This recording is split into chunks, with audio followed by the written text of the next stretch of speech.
Ada banyak sekali benda-benda aneh di Mars, sendok, mie, pintu, bahkan wajah. Apakah semua itu benar-benar hanya batu? Lagi pula Mars bukan satu-satunya planet di tata surya kita yang penuh dengan benda-benda misterius. Yuk kita lihat apa aja.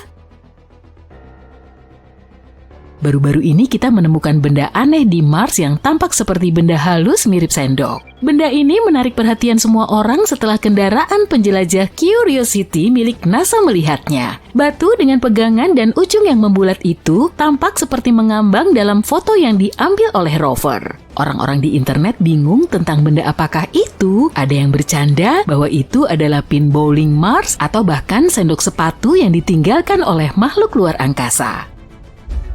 Tapi Andrew Good dari NASA mengatakan bahwa itu tidak terlalu menarik. Ternyata itu hanyalah batu yang dibentuk oleh angin dalam waktu yang lama. Batuan dengan bentuk aneh seperti ini biasa ditemukan di Mars. Batuan-batuan itu disebut Vantivac. Vantivac adalah batu yang dapat tergores, penyok atau dihaluskan oleh partikel-partikel kecil yang terbawa angin. Kamu biasanya menemukan jenis batu ini di tempat kering yang tidak banyak rumput atau pepohonan yang menghalangi angin dan di tempat yang banyak pasir yang bertiup. Terkadang angin dapat mengukir batu-batu karang menjadi bentuk yang sangat keren seperti bebatuan jamur yang bisa kamu lihat di Taman Nasional Gurun Pasir Putih di Mesir.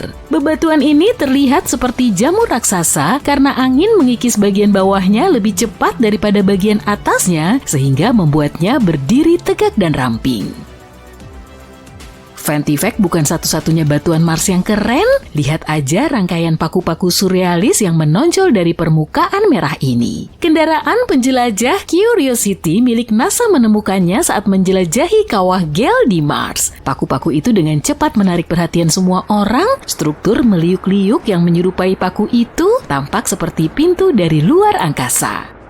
Bahkan, SETI Institute, sebuah organisasi yang berfokus pada pencarian kehidupan di luar bumi, mengetweet tentang gambar tersebut dan menyebutnya sebagai batu yang keren. Tapi pada kenyataannya, ini hanyalah hoodoo. Puncak-puncak yang tinggi dan tipis ini terjadi ketika batuan keras berada di atas lapisan batuan yang lebih lunak. Paku-paku Mars kemungkinan besar merupakan tambalan semen dari retakan kuno di batuan sedimen dengan material yang lebih lunak karena terkikis dari waktu ke waktu.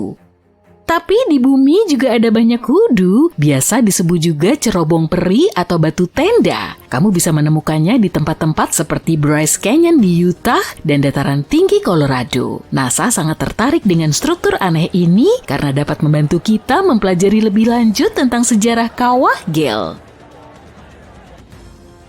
Ada juga sebuah batu yang terlihat seperti donat jelly. Batu ini disebut Pulau Pinnacle. Batu itu terlihat oleh kamera NASA, tapi hanya 4 hari sebelumnya pulau itu tidak ada. Jadi gimana dia menghilang secara ajaib ya? Dengan cara yang sangat anti klimaks, batu itu tertendang oleh salah satu roda Opportunity saat melintasi medan Mars. Tapi masih ada beberapa misteri yang menyelimuti donat jelly itu. Analisis mengungkapkan bahwa Pulau Pinnacle mengandung kadar belerang dan mangan yang sangat tinggi. Kedua hal ini larut dalam air. Dengan kata lain, mungkin ada beberapa aksi air yang menciptakan elemen-elemen ini di dalam batu. Si kecil yang satu ini tiba-tiba menyebabkan banyak drama dan sebuah gugatan terhadap NASA. Ada klaim bahwa badan antariksa ini gagal menyelidiki kemungkinan jamur yang tumbuh di Mars. Jamur donat jelly. Tapi tidak semua temuan kita alami. Penemuan membingungkan lainnya adalah benda yang ditemukan oleh rover Perseverance. Benda itu tampak seperti spaghetti atau tali yang kusut, sama seperti donat. Benda misterius ini muncul dalam gambar kamera rover dan kemudian lenyap dari tanah berpasir hanya dalam beberapa hari. Ternyata itu adalah puing-puing dari sistem pendaratan rover. Perseverance mendarat di kawah Jezero pada bulan Februari 2021. Pendaratannya kasar dan secara tidak sengaja menebarkan puing-puing di sekitarnya. Sebagian dari serpihan-serpihan ini telah muncul dalam gambar-gambar yang diambil oleh robot penjelajah untuk sementara waktu. Benda seperti tali itu kemungkinan besar adalah potongan jaring dakron yang merupakan jenis serat yang digunakan untuk selimut termal. Selimut ini membantu mengatur temperatur peralatan selama proses pendaratan di Mars yang sangat panas. Benda itu mungkin mengalami penguraian yang signifikan dan tercabik-cabik karena gaya yang kuat selama pendaratan. Selimut termal kehilangan banyak saat itu, misalnya potongan kertas timah mengkilap yang ditemukan pada bulan Juni, penjelajah menemukannya di atas batu. Yang luar biasa adalah seberapa jauh sebagian puing-puing itu telah berpindah. Rover mendarat sekitar 1,9 km jauhnya dari tempat yang sedang dijelajahi. Mungkin karena tabrakan itu melemparkan puing-puing ke udara dan angin Mars membawanya sejauh itu. Mars dikenal karena anginnya yang kencang yang bisa menggerakkan benda-benda ringan, tapi meskipun menyenangkan untuk menemukannya dalam foto, ada kekhawatiran tentang puing-puing serta sampah yang ada di Mars. Kita bahkan belum menyelesaikan masalah ini di bumi, dan kita sudah membuat masalah ini lagi di Mars. Puing-puing yang kita tinggalkan di planet merah sudah menumpuk di area yang disebut Hawkwellow Flats. Ditambah lagi, puing-puing tersebut dapat secara tidak sengaja mencemari tabung sampel yang digunakan untuk mengumpulkan batuan Mars. Sejauh ini NASA tidak terlalu mengkhawatirkan hal ini, tapi mereka terus mengawasinya untuk mencegah masalah pada kendaraan penjelajah. Sekarang, gimana kalau bukan benda tapi hewan? Curiosity menimbulkan kehebohan ketika menangkap sesuatu yang tampak seperti tikus di Mars. Beberapa orang mulai berspekulasi bahwa itu bisa jadi bukti kehidupan asli Mars, atau bahkan hewan pengerat ini dibawa oleh Curiosity. Tapi tikus Mars ini sekali lagi ternyata hanya sebuah batu yang aneh. Batuan ini terlihat menarik karena proses alami seperti erosi angin dan abrasi mekanis. Kami juga menemukan beberapa benda yang tampak seperti cacing. Curiosity memotret sebuah formasi yang tampak seperti cacing yang mengeliat di lanskap Mars. Meskipun ukurannya kecil, formasi ini menonjol dengan bentuknya yang unik dan teksturnya yang kasar. Mungkin formasi ini terbuat dari bahan yang tahan lama dan tahan terhadap erosi Mars yang keras.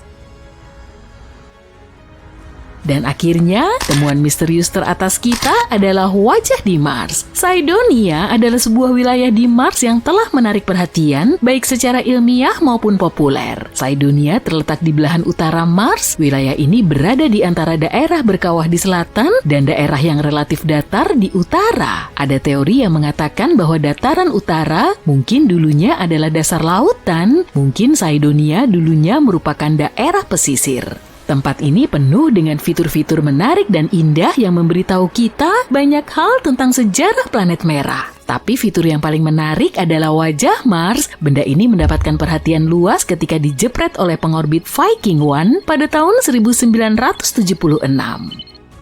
Beberapa orang percaya bahwa itu bukti peradaban Mars yang telah lama hilang. Pada awalnya, NASA menganggapnya sebagai tipuan cahaya dan bayangan. Tapi setelah beberapa analisis, ternyata itu adalah, cuma batuan. Kita juga melihat wajah beruang. Foto ini ditangkap oleh kamera High Resolution Imaging Experiment. Dalam gambar ini kita bisa melihat pola rekahan melingkar yang tampak seperti kepala beruang dengan dua kawah yang membentuk mata dan struktur keruntuhan berbentuk V seperti hidung.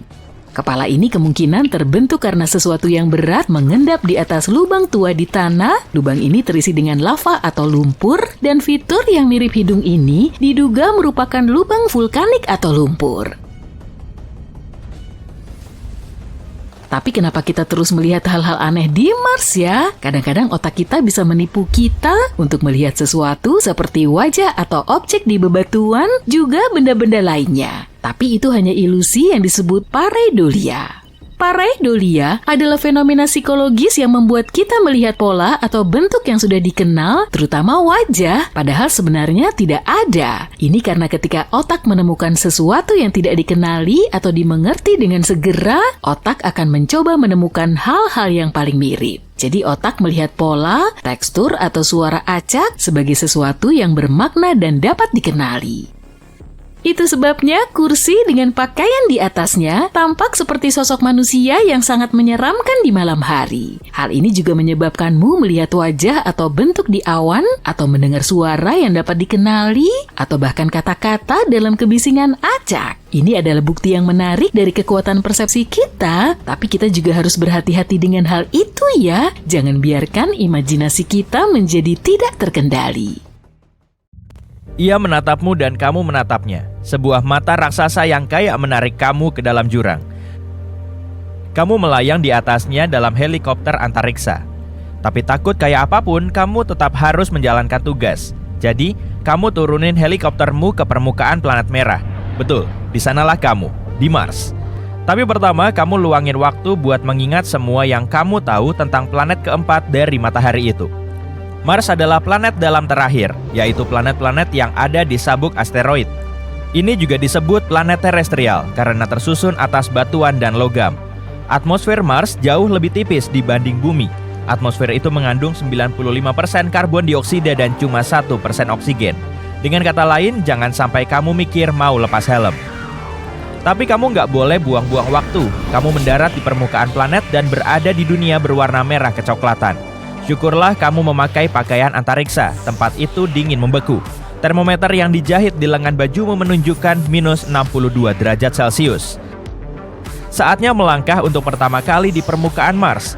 Planet itu kelihatan cukup penuh warna dan corak area tertentu tergantung pada mineral penyusun tanahnya. Tanah di bawah kakimu tertutup debu halus, kelihatannya mirip karat. Debu oranye yang sama juga ada di udara. Untung kamu bawa persediaan oksigen sendiri hingga nggak perlu menghirup udara Mars. Lapisan debu yang menutupi permukaan Mars ini bisa setebal 2-12 meter. Kamu berharap semoga bisa menghindari ditelan pasir isap Mars. Kamu mulai jalan, rasanya ringan banget. Volume Mars cuma 15% volume bumi dan massanya cuma 11% massa bumi. Ini artinya gravitasi di sini jauh lebih lemah. Daya tariknya 38% daya tarik di permukaan bumi. Kamu loncat-loncat naik turun lalu mencoba lari beberapa puluh meter. Kamu belum keringetan setitik pun. Yang bikin kamu lebih sulit menjelajah tempat ini adalah permukaannya yang berbatu-batu. Tertutup kawah dan gunung berapi, dasar danau tua yang kering dan ngarai. Kamu lihat sesuatu yang besar menjulang di ufuk, tapi kamu coba menahan rasa kepomu. Kamu akan cukup waktu untuk mikirin objek apa itu nanti. Tiba-tiba awan masif muncul di kejauhan. Kelihatannya kayak sekawanan besar kuda mendekatimu. Kenyataannya, lebih baik kamu kembali masuk helikoptermu dan terbang menjauh secepat mungkin. Itu salah satu badai debu yang kesohor di Mars. Seringnya, badai ini terjadi selama musim panas di belahan selatan planet merah. Terkadang, badai ini bisa melanda seluruh planet, dan badai awan yang terbesar bisa dilihat dari bumi. Kamu meloncat masuk ke dalam helikopter, dan kamu arahkan pandangan pada hal yang begitu bikin kamu ketakutan. Saluran berliku yang mirip pembuluh darah melintasi bola mata itu. Tapi makin dekat, makin nggak mirip mata sebenarnya. Kamu segera nyadar, itu sebuah kawah. Ukurannya raksasa, diameternya hampir 30 km. Di sekitar kawahnya, yang mirip pupil, ada kawah-kawah lain yang bahkan lebih besar. Kemungkinan, kawah-kawah ini terbentuk miliaran tahun lalu, ketika Mars harus menghadapi banyak serangan batuan antariksa. Tapi kenapa kawah mata lebih gelap dibanding lanskap sekitarnya? Ilmuwan berpikir suatu ketika ada air Mars di lubang raksasa itu. Ingat saluran tadi?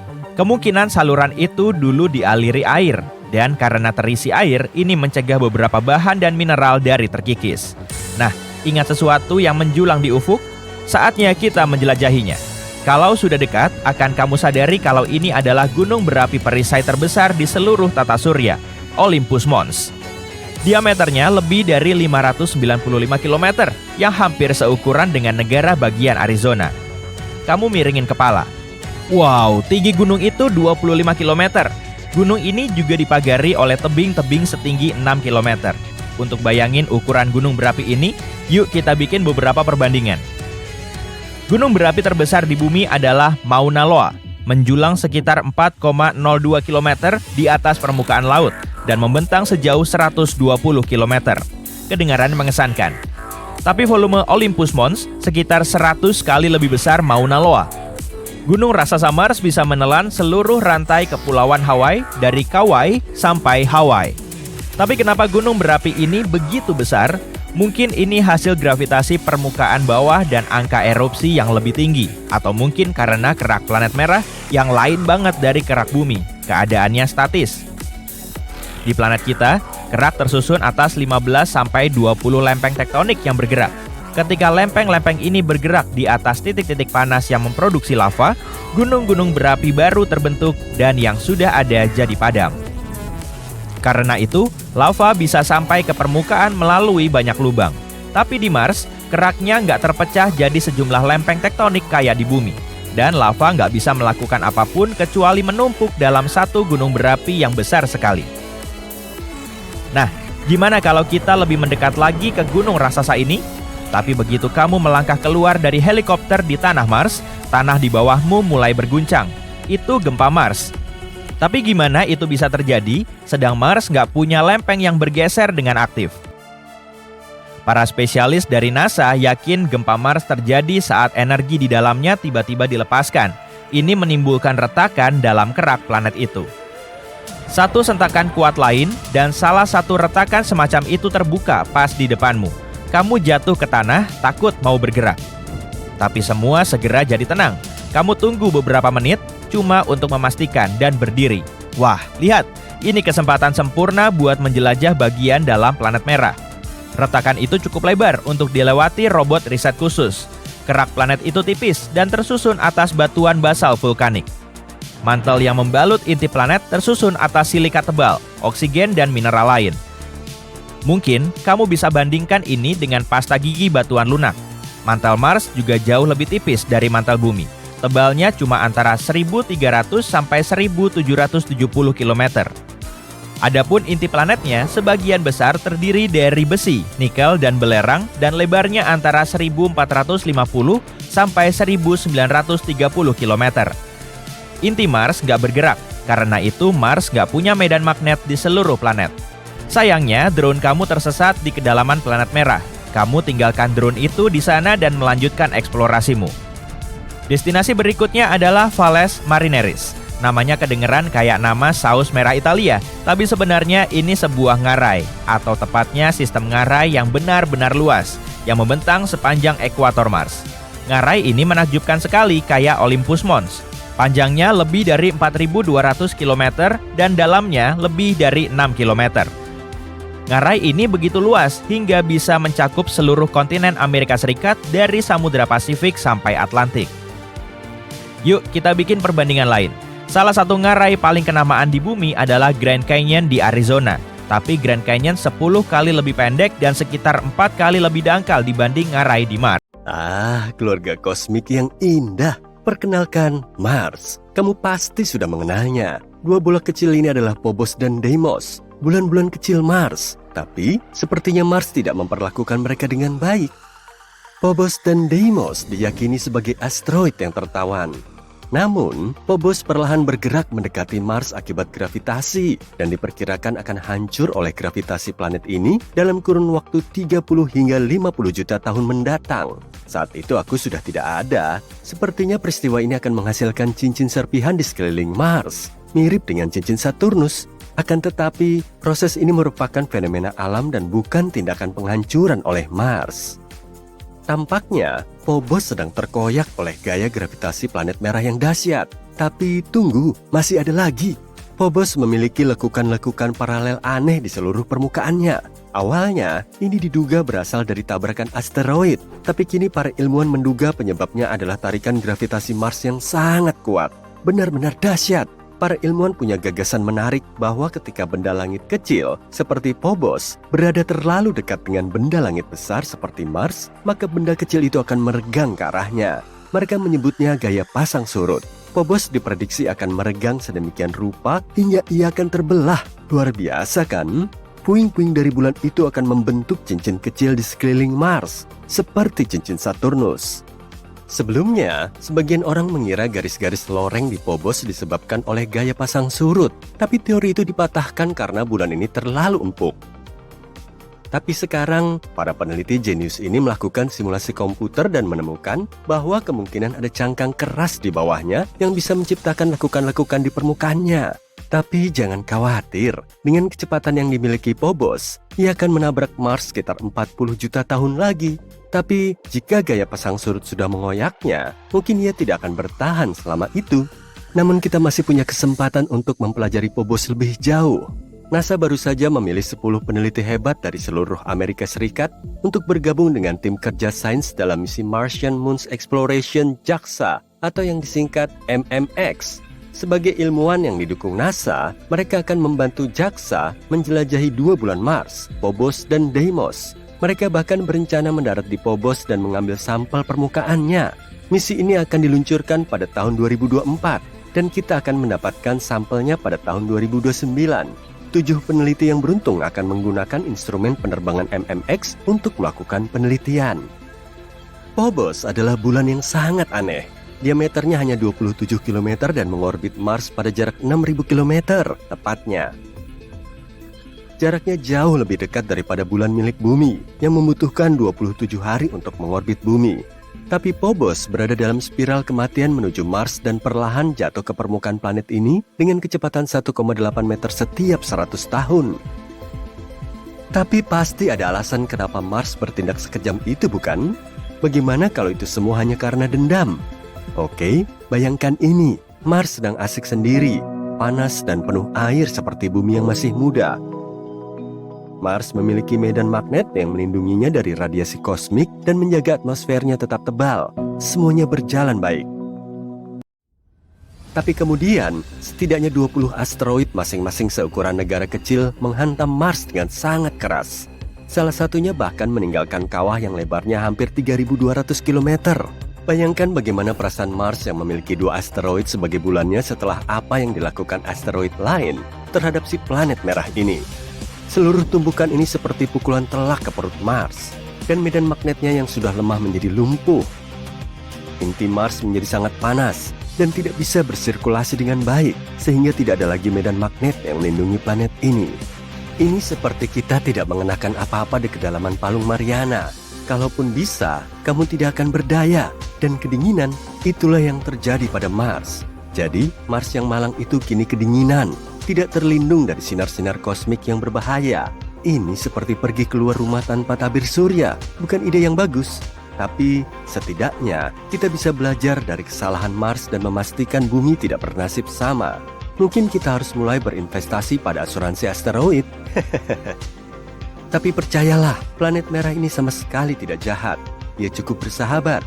Meskipun Mars tampak cukup keras terhadap Phobos, ada sesuatu yang bisa berkembang dengan bantuan Mars. Jadi begini, sebuah tim ilmuwan menemukan cara untuk menanam padi di Mars. Ya, kalian tidak salah dengar. Mereka menggunakan MMS, bukan cara kuno untuk mengirim gambar, tapi tanah khusus yang disebut Mojave Mars Simulant. Tanah ini dibuat menyerupai tanah Mars. Menariknya, tanah Mars mengandung garam perklorat yang bisa menjadi racun bagi tanaman. Jadi, tim menumbuhkan 3 jenis padi, 1 padi biasa dan 2 padi yang sudah mengalami rekayasa genetika dengan mutasi yang membuatnya lebih mampu menghadapi stres seperti kekeringan atau salinitas. Dan coba tebak, jenis mutan tersebut mampu tumbuh di tanah yang mengandung 1 garam perklorat per kilogram. Catat itu tanah Mars. Tapi tunggu dulu, padi yang ditanam di MMS tidak sebaik yang ditanam di tanah pot biasa. Jadi, tim memutuskan untuk mencampur 1/4 tanah pot dengan simulan Mars. Dan lihatlah hasilnya, tanaman-tanaman itu mulai tumbuh lebih baik. Para ilmuwan tidak hanya berpikir soal memberi makan orang Mars. Mereka juga ingin melihat apakah temuannya bisa bantu menumbuhkan tanaman di tempat-tempat di bumi yang memiliki kadar garam tinggi. Dan ketahuilah, proyek ini dimulai ketika 2 peneliti bertemu untuk minum kopi dan memutuskan untuk mencoba menanam tanaman bersama. Wah, menarik sekali ya. Kamu mungkin akan berkata, "Hei, tapi kalau ingin menanam padi di Mars, kita harus mengirim air dalam jumlah sangat banyak dari bumi, karena tidak mudah untuk memuaskan dahaga tanaman ini." Kalian benar, diperlukan sekitar 1.700 liter air untuk menghasilkan 450 gram beras. Tapi tahukah kamu, para ilmuwan baru saja membuat pengumuman penting dalam Lunar and Planetary Science Conference di Texas. Mereka menemukan gletser peninggalan di dekat khatulistiwa Mars. Benar, ada es di Mars. Bahkan di dekat ekuator. Ini berita besar dan bisa berarti ada lebih banyak es di bawah permukaan Mars. Bukan sembarang gletser, tapi gletser peninggalan yang panjangnya diperkirakan 6 km dan lebarnya mencapai 4 km. Itu setara sebuah kota kecil. Kawasan ini memiliki semua fitur gletser, termasuk celah gletser dan kumpulan moraine. Tapi ini bukan es, melainkan endapan garam yang terbentuk di atas gletser dan tetap mempertahankan bentuknya. Lalu bagaimana endapan garam ini terbentuk? Rupanya material vulkanik yang menyelimuti wilayah tersebut mungkin ada hubungannya dengan itu. Ketika unsur-unsur ini bersentuhan dengan es cair, garam sulfat bisa terbentuk dan terakumulasi menjadi lapisan kerak yang keras. Seiring waktu, erosi menghilangkan material vulkanik, mengekspos sulfat, dan menampakkan fitur unik gletser. Gletser ini masih muda, kemungkinan berasal dari periode geologi Amazon. Artinya, Mars pernah memiliki es di permukaannya belum lama ini. Entah rahasia es apa lagi yang disembunyikan Mars. Tapi tunggu dulu, masih banyak penelitian yang harus dilakukan. Para ilmuwan perlu mencari tahu apakah masih ada es cair yang tersimpan di bawah endapan garam atau sudah lenyap seluruhnya. Dan jika masih ada es cair di titik-titik dangkal di dekat ekuator, itu bisa berdampak besar bagi penjelajahan manusia. Bayangkan jika kita bisa mengekstrak air dari dalam tanah di lokasi yang lebih hangat. Itu akan memberi perubahan besar. Jadi, mari kita lihat apa lagi yang ditemukan para ilmuwan ini terkait si tetangga merah kesayangan kita. Mungkin suatu hari nanti kita akan bisa mengunjungi gletser garam itu secara langsung. Sampai jumpa lagi. Badai debu di Mars benar-benar bisa sangat parah. Badai ini berembus cepat di belahan bumi selatan planet merah, terutama pada musim panas. Badai ini bisa membesar hingga mencakup area yang luas seperti yang terjadi pada Januari 2022. Saat itu, badai debu menutupi hampir 2 kalinya luas wilayah Amerika Serikat. Mungkinkah hal ini yang menyebabkan hilangnya salah satu robot yang kita kirim ke Mars? Atmosfer dan iklim di Mars sangat tidak ramah. Sebagian besarnya merupakan gurun dengan angin kencang dan suhu rata-rata minus 63 derajat Celcius, yang turun ke minus 140 derajat Celcius di kutubnya selama musim dingin. Sebuah pendarat perlu dilengkapi secara khusus dan dibuat sangat kuat untuk bertahan di kondisi seperti itu. Namun, para peneliti berpikir Beagle 2 mampu menempuh perjalanan sulit ke planet merah ini. 2 Juni 2003, sebuah tim peneliti menyiapkan salah satu robot perintis mereka yang akan dikirim ke luar angkasa. Itu adalah wahana pendarat kecil bernama Beagle 2. Misinya adalah mendarat di Mars dan mencari apa yang telah dicari dunia selama beberapa dekade ini, kehidupan di planet merah. Beagle 2 dijadwalkan sampai pada 25 Desember, tapi sinyalnya tak kunjung datang.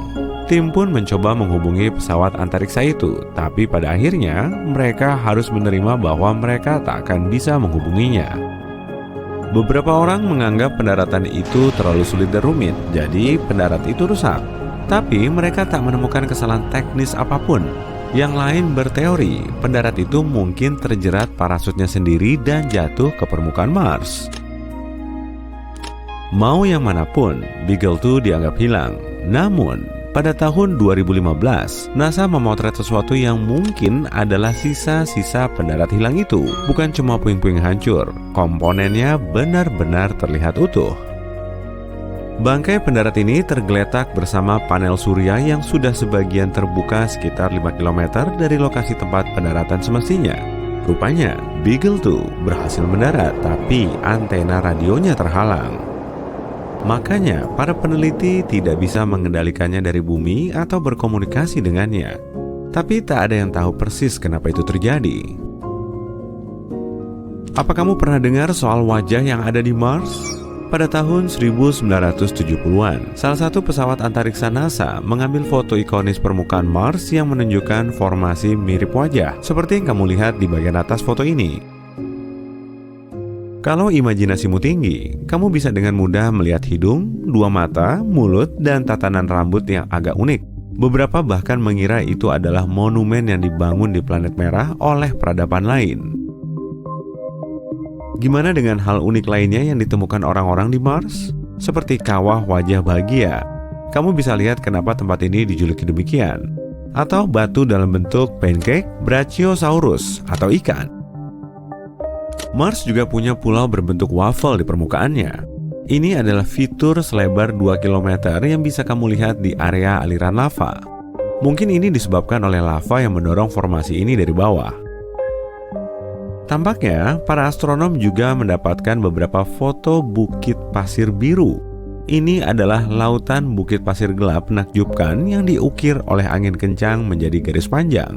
Bukit ini mengelilingi tudung kutub utara planet itu dan mencakup wilayah seluas Texas.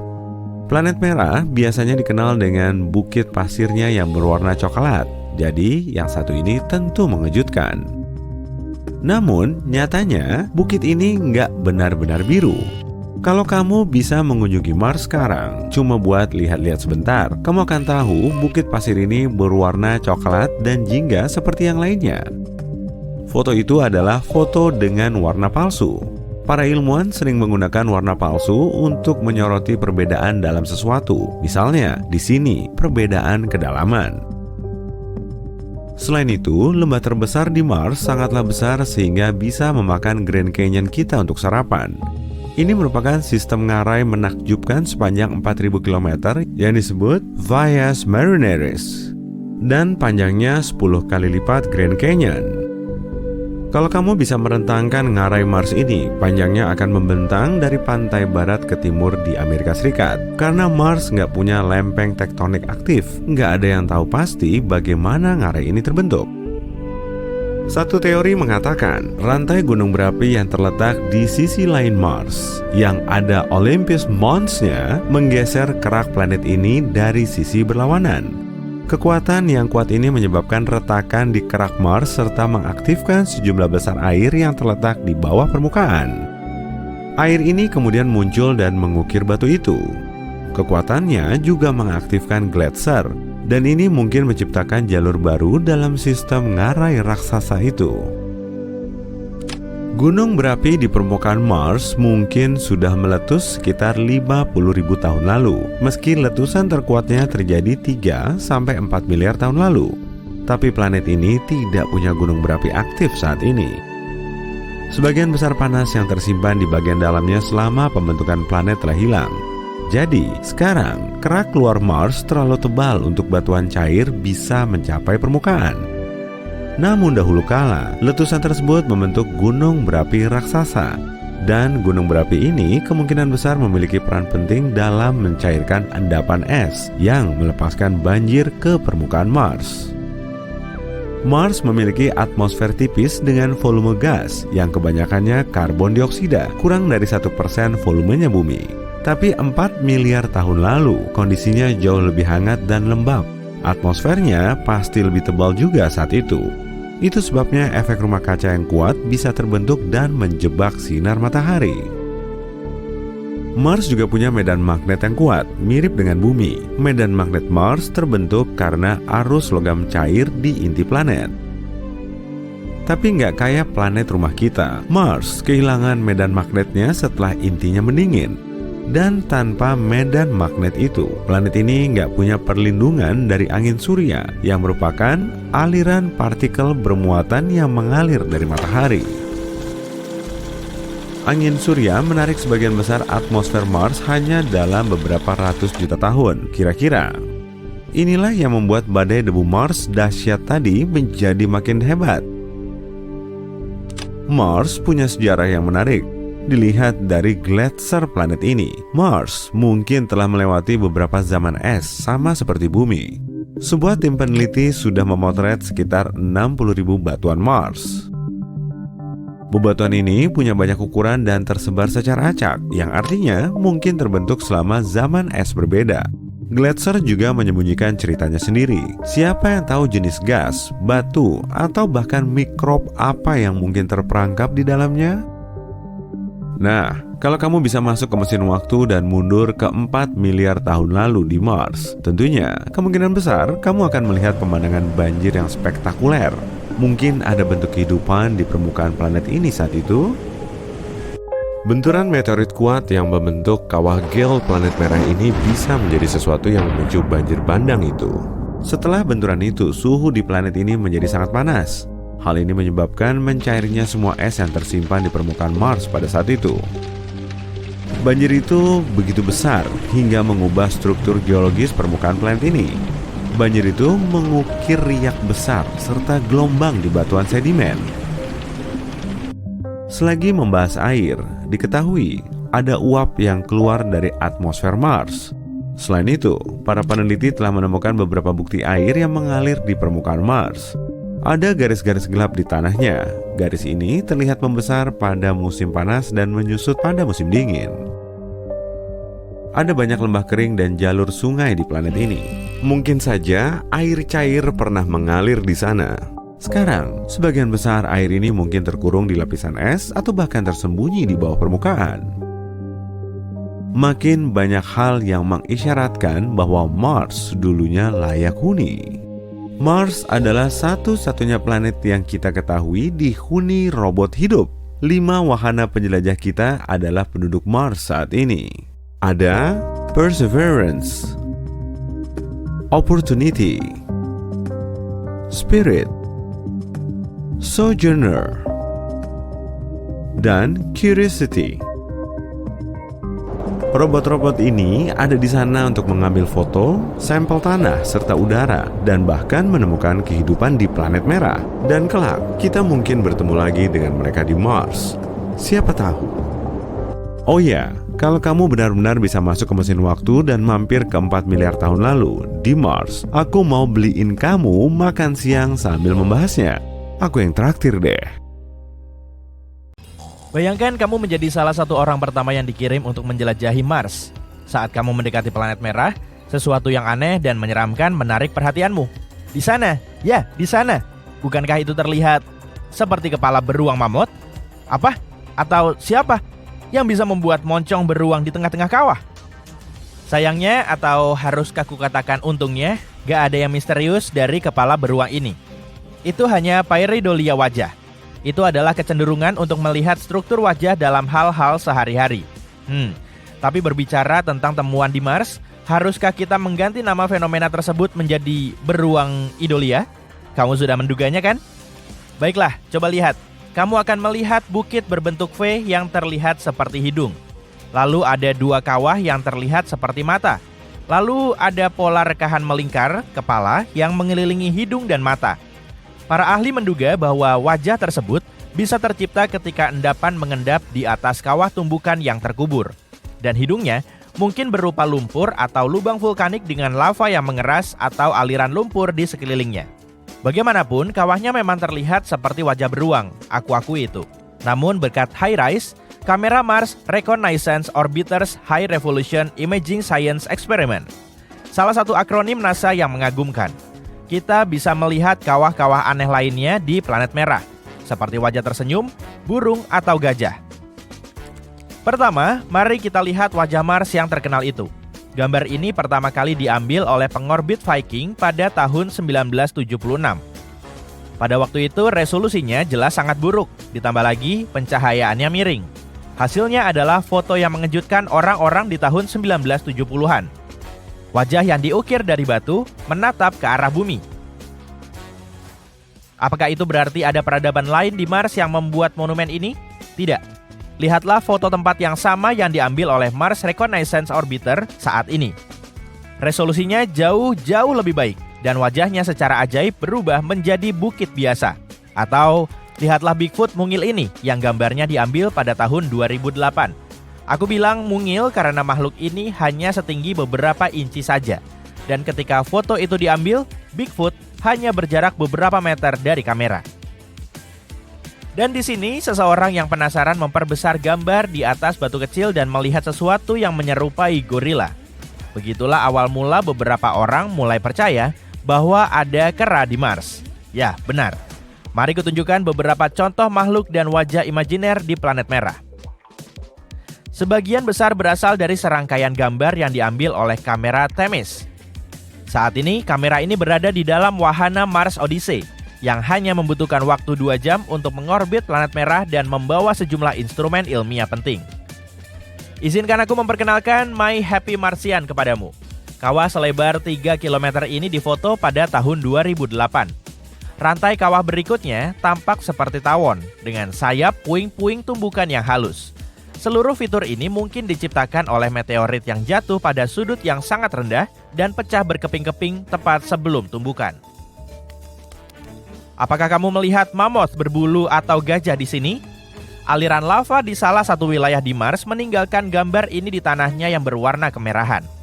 Daerah itu sendiri yang disebut Elysium Planitia, terkenal dengan aliran lava termuda di planet ini.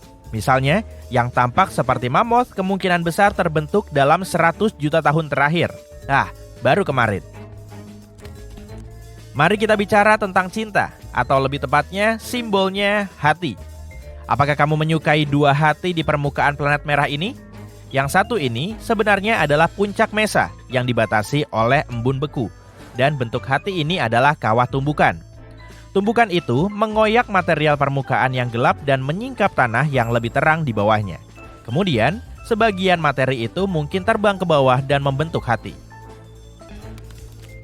Dan ini adalah burung kolibri yang tertutup debu. Dapatkah kamu melihat paruh dan kepalanya yang panjang?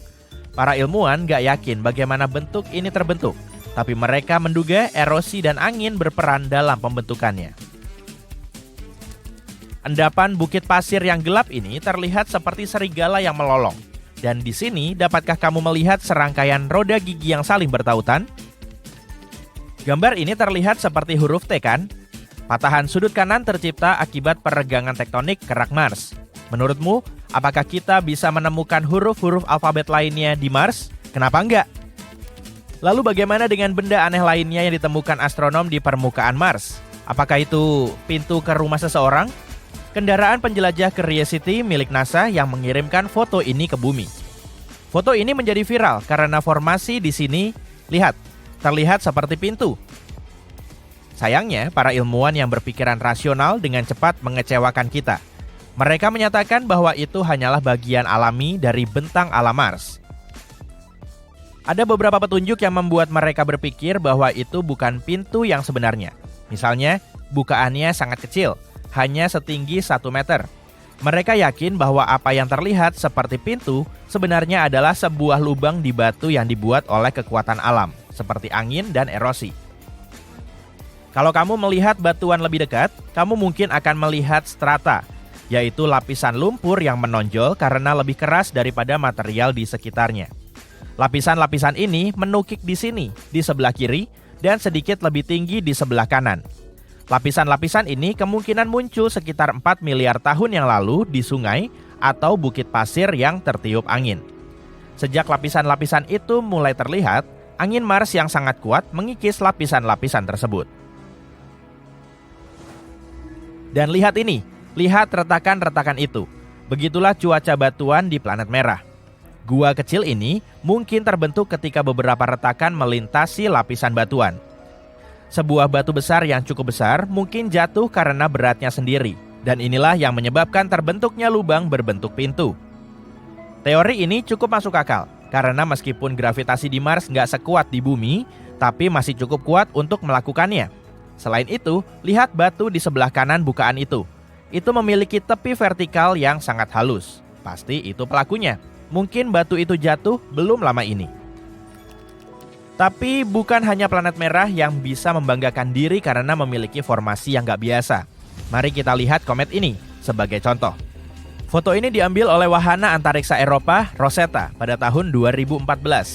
Bisakah kamu melihat wajah di sisi kanannya? Atau bulan, inilah kelinci yang terkenal. Kelinci ini duduk terbalik dengan telinga mengarah ke bawah. Beberapa orang melihat manusia di bulan.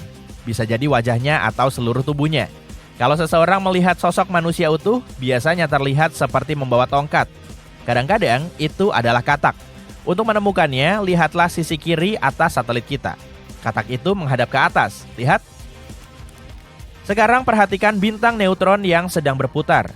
Bintang seperti ini merupakan inti bintang raksasa super yang runtuh dan memiliki massa total 10 hingga 25 massa matahari. Kecuali lubang hitam dan beberapa objek hipotetis, seperti bintang quark atau lubang putih. Bintang neutron merupakan objek bintang yang paling rapat dan paling kecil. Nah, kembali ke bintang yang satu ini. Seperti yang kalian lihat, objek ruang angkasa yang berada 17.000 tahun cahaya dari bumi ini dikelilingi oleh awan partikel-partikel yang sangat energetik. Dan gambar ini yang diambil oleh Chandra X-ray Observatory milik NASA, muncul pada tahun 2009 dan menjadi viral dalam waktu singkat. Semua itu karena banyak orang melihat struktur seperti tangan di antara semua benda-benda angkasa. NASA menjelaskan bahwa bintang tersebut berputar sangat cepat, memuntahkan energi ke ruang angkasa di sekelilingnya. Hal ini menciptakan struktur yang menarik dan rumit, seperti tangan kosmik besar yang dilihat banyak orang. Perhatikan nebula kepala kuda di rasi Orion. Ini adalah awan debu dan gas yang sangat dingin dan gelap yang pertama kali dicatat pada tahun 1888. Bayangkan gelap ini diciptakan oleh debu, dan di dasar nebula terdapat banyak titik terang, yaitu bintang-bintang muda yang sedang dalam tahap pembentukan. Perhatikan bintang yang sangat terang di sisi kiri atas kepala kuda. Radiasinya sangat kuat sehingga bintang ini mulai mengikis awan di sekelilingnya. Artinya, dalam jutaan tahun, nebula itu nggak akan tampak seperti kepala kuda lagi. Aku nggak akan ada lagi saat itu. Teleskop Very Large Telescope milik European Southern Observatory atau ESO berhasil memotret tabrakan 3 galaksi yang berbeda. Kita bahkan bisa mengamati efek tabrakan itu terhadap satu sama lain. Yang paling keren, saat bertabrakan, ketiga galaksi itu menciptakan bentuk yang bisa dikenali.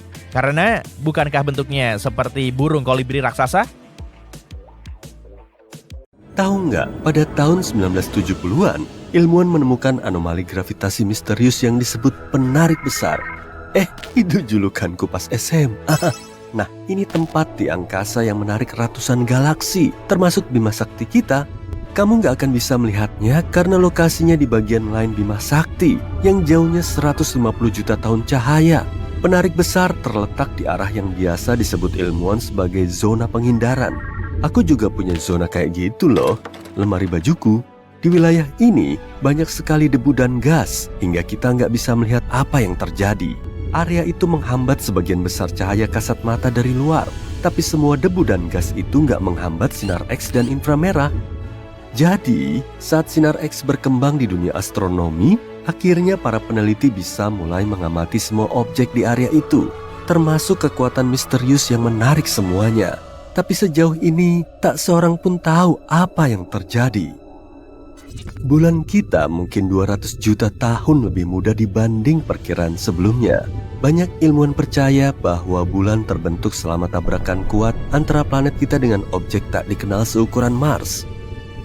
Debu dan puing-puing yang meleleh menyatu dan membentuk objek baru yang dikenal sebagai bulan. Kemungkinan kerak bulan melalui proses pemadatan lebih dari beberapa ratus juta tahun. Kamu tahu tentang lautan magma awal di bulan?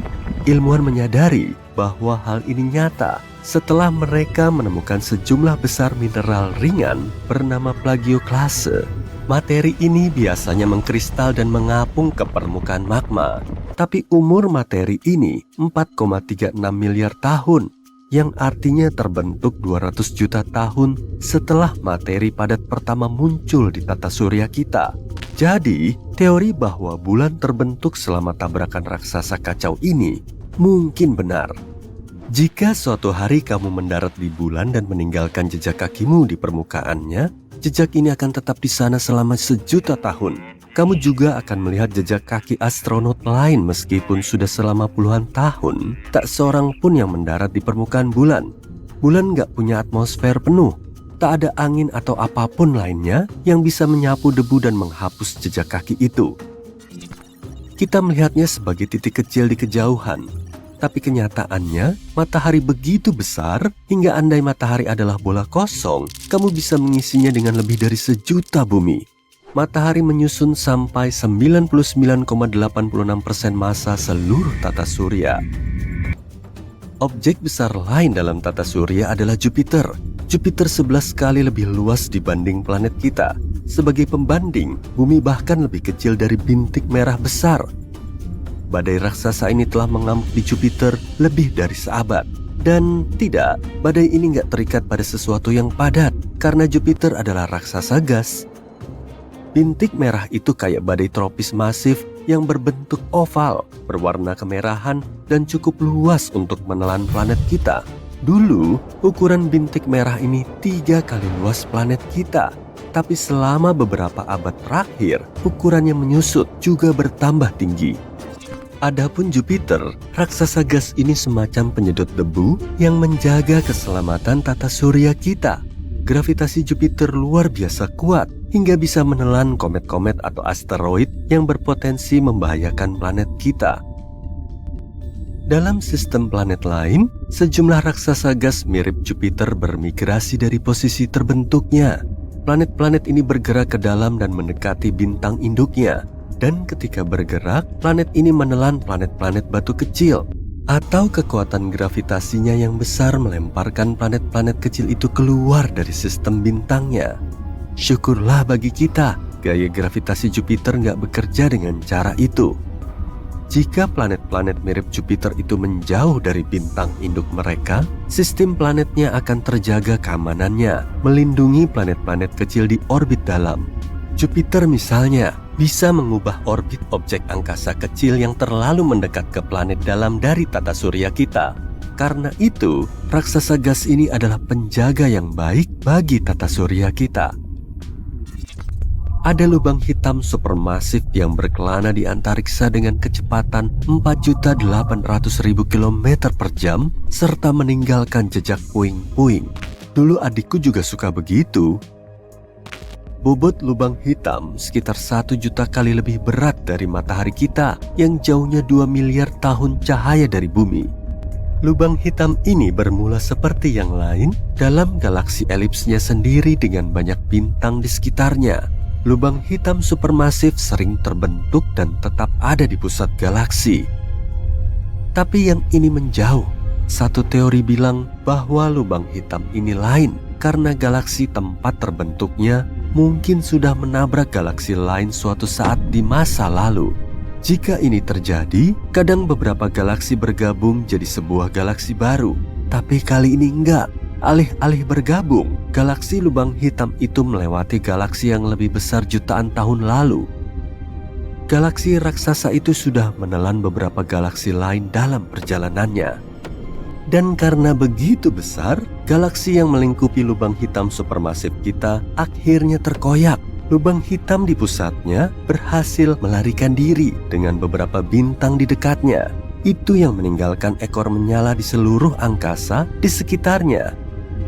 Badai matahari super begitu kuat sehingga bisa menyebabkan listrik padam di seluruh dunia. Semburan acak yang berasal dari matahari bisa menimbulkan badai matahari dan ini bisa terjadi kapanpun. Pada tahun 2012, kita beruntung karena badai matahari terkuat dalam lebih dari 150 tahun melewati kita dalam jarak sangat dekat. Badai ini merobek orbit bumi. Seandainya ini terjadi sepekan lebih awal, planet kita harus menghadapi banyak sekali konsekuensi mengerikan, termasuk listrik padam di seluruh dunia. Ledakan sinar gamma cukup kuat untuk menghancurkan planet-planet. Kita membahas ledakan sangat kuat yang kemungkinan besar muncul di berbagai galaksi yang sangat jauh. Jika sinar ini diarahkan pada objek antariksa tertentu, sinar bisa merusak objek, bahkan seluruh planet. Untuk sekarang ini, bumi aman dan kita nggak perlu takut pada apapun. Ledakan sinar gamma terjadi di galaksi kita kurang lebih sekali tiap 5 juta tahun. Syukurlah ini terjadi terlalu jauh hingga nggak berpengaruh terhadap kehidupan di bumi. Itulah yang kubilang tidak relevan, tapi tetap menakutkan. Es yang menyala itu ada, mungkin sulit dibayangkan di bumi, tapi Alam semesta tidak statis, melainkan terus berkembang ke segala arah. Alam semesta membesar dan para ilmuwan sudah mengetahuinya hampir seabad lalu. Dan tingkatnya tidak stabil, makin banyak waktu berlalu, makin cepat alam semesta mengembang. Saat ini terjadi, bintang, planet, dan galaksi bergerak makin jauh sehingga menyisakan lebih banyak ruang di antara satu sama lain. Dengan begitu, alam semesta seharusnya menjadi lebih dingin seraya mengembangkan sebab alam semesta jauh lebih padat saat Big Bang terjadi dan jauh lebih panas. Saat mengembang, ruang angkasa mendingin sehingga menciptakan kondisi bagi planet, bintang, dan objek antariksa lainnya untuk terbentuk. Tapi sekarang lain cerita, para ilmuwan pun terkejut saat mengetahuinya. Tapi alam semesta kita sebenarnya makin panas. Ilmuwan mengamati suhu gas kosmik yang jauh dari planet asal kita dibandingkan dengan gas muda yang lebih dekat ke bumi. Karena kita mengukur jarak di ruang angkasa dengan tahun cahaya, area yang lebih jauh itu seperti pergi ke masa lalu, sementara area yang lebih dekat dengan kita seperti mengamati masa kini. Mereka menemukan bahwa suhu gas di ruang angkasa telah naik lebih dari 10 kali dalam 10 miliar tahun terakhir. Sekarang, suhu gas kosmik yang tersebar di seluruh alam semesta bisa mencapai 2 juta derajat Celcius. Wow! Saat alam semesta mengembang, gaya gravitasi melakukan bagiannya dan menarik gas serta materi gelap agak berat tentunya. Galaksi dan kelompok galaksi pun terbentuk dan proses ini sangat tidak beraturan. Saking berantakannya, makin banyak gas memanas saat semua ini terjadi. Ruang angkasa sangat panas saat baru terbentuk 13,7 miliar tahun lalu. Bagaimana jika ruang angkasa memanas seperti itu lagi? Para ilmuwan sedang mengamati situasi ini. Mereka menemukan bahwa suhu di ruang angkasa meningkat dengan mengukur gas kosmik menggunakan sesuatu yang disebut pergeseran merah. Ilmuwan biasanya memakai metode ini saat ingin melihat seberapa jauh jarak suatu objek antariksa. Yang lebih dekat dengan kita memiliki panjang gelombang cahaya lebih pendek. Makin jauh suatu objek, makin panjang pula panjang gelombang cahayanya. Dan mereka sekarang bisa menentukan suhu objek tertentu dari cahayanya. Rata-rata, ruang angkasa adalah tempat yang lumayan dingin. Cahaya yang tersisa dari Big Bang disebut CMB, yakni Cosmic Microwave Background atau radiasi latar belakang gelombang mikrokosmis. Saking kuat dan intensnya, radiasi ini bikin seluruh alam semesta kita mandi cahaya. Ini satu-satunya hal yang secara signifikan memanaskan materi. Tapi ada banyak mekanisme lebih kecil yang membantu memanaskan materi di alam semesta. Dan semuanya bisa menggila jika ruang angkasa memanas. Seperti bintang, bintang memancarkan radiasi yang memengaruhi debu dan gas di dekatnya.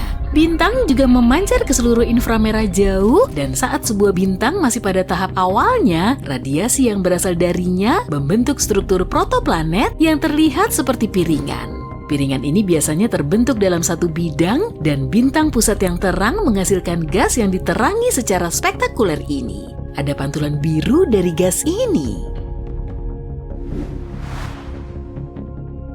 Sama seperti sistem planet kita, energi yang kuat dan gaya gravitasi menyebabkan tabrakan, debu, dan gas dalam pusaran tak terkendali yang membentuk planet. Itu sebabnya, sebagian besar planet di tata surya kita mengorbit ke arah yang sama. Begitulah arah pusaran raksasa ini berputar sejak dulu. Bintang aktif, galaksi yang bertabrakan, bencana alam bintang, lubang hitam, bintang neutron, alam semesta punya begitu banyak sumber energi. Dan saat kita mengelilingi materi normal di ruang angkasa dengan lingkungan energik seperti ini, ruang angkasa pun memanas secara drastis. Saat kita memanaskan sesuatu, energinya terpancar dengan cara tertentu. Dalam kebanyakan kasus, galaksi hanya punya beberapa area tempat bintang terbentuk di area tempat gas kolaps. Gelembung yang mengelilingi area itu mengandung hidrogen terionisasi. 3/4 dari matahari kita adalah hidrogen. Berkat hidrogen itu, matahari membuat kita tetap hangat. Di intinya, hidrogen berubah menjadi helium dan menyebabkan fusi atom. Yap, begitulah cara matahari melepaskan energinya. Radiasi memanaskan semua gas itu hingga beribu-ribu derajat. Pada saat yang sama, radiasi mengionisasi sebagian besar atom dan molekul yang pada dasarnya berarti mengubahnya menjadi ion. Atom adalah partikel netral dan ion adalah partikel bermuatan negatif atau positif. Jika alam semesta memanas, matahari kita mungkin juga ikut memanas. Jika suhunya mencapai 30 derajat Celcius, matahari bisa cukup panas untuk mengionisasi semua material yang sebelumnya dikeluarkannya. Dan itu bisa menciptakan nebula planet. Ini akan menjadi nebula berbentuk cincin, terbentuk karena gas mengembang yang mengelilingi bintang yang menua. Saat suhu naik seiring berjalannya waktu, hidrogen terionisasi. Pada suhu beberapa ribu derajat, ini bisa mengubah nebula di tata surya kita menjadi warna pink dengan garis emisi. Matahari kita bisa mati jika mencapai suhu 50.000 derajat Celcius. Jika kamu bisa melayang di ruang angkasa dan mendekat, kamu akan melihatnya bersinar dalam rona hijau menakutkan karena oksigen yang terionisasi 2 kali. Fenomena energi yang lebih tinggi membuat lebih banyak galaksi bertabrakan. Ini makin memanaskan gas dan akhirnya menghasilkan emisi sinar X. Bagaimana dengan lubang hitam dan bintang neutron? Saat tak terkendali, keduanya bisa membentuk galaksi baru dan entah apa lagi. Mungkin kita akan punya lebih banyak maser juga. Maser adalah laser alami yang dihasilkan alam semesta kita. Muncul saat populasi besar molekul menerima sejumlah besar energi. Kini, para ilmuwan telah menemukan maser terkuat sekaligus terjauh hingga begitu kuatnya, maser ini lebih cerah dibanding cahaya yang dihasilkan 6.000 matahari dan hanya dalam 1 garis emisi. Mungkin saat itu kita akan menemukan master yang lebih kuat, itu pun kalau kita masih ada di sini ya. Karena saat alam semesta makin panas, radiasi kosmik juga makin kuat. Dan itu kurang bersahabat untuk kehidupan di bumi.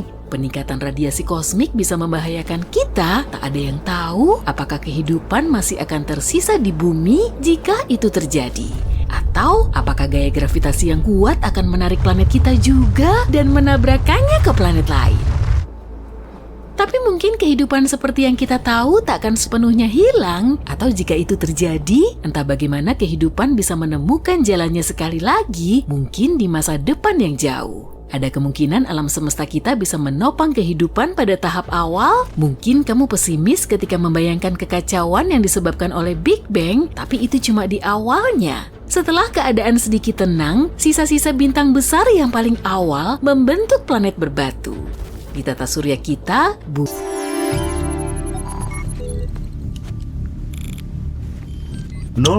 meter dengan gravitasi bumi. Verifikasi selesai. Sekarang, ruang simulasi akan menciptakan Merkurius. Panas banget di sini. Iya, kayak berdiri di dekat gunung berapi.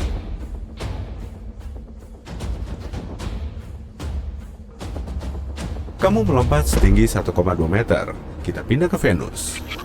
Wow, serem banget tempat ini. Aslinya, semua hal di Venus beracun.